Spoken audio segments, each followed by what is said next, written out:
పుష్ప 2కి దిష్టి తగిలేసింది. దిష్టి తీయాల. ఫస్ట్ పుష్ప 1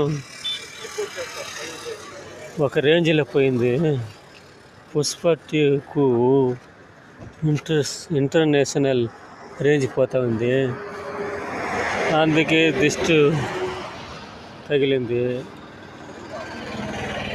ఆ భగవంతుడి లీలలో ఈ విధంగా కష్ట సుఖాలు వచ్చింది. దానికి పరిహారం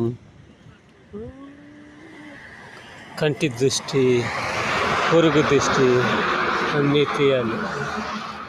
లేకపోతే బాధలు, సంతోషాలు అన్నీ వస్తూ ఉంటుంది.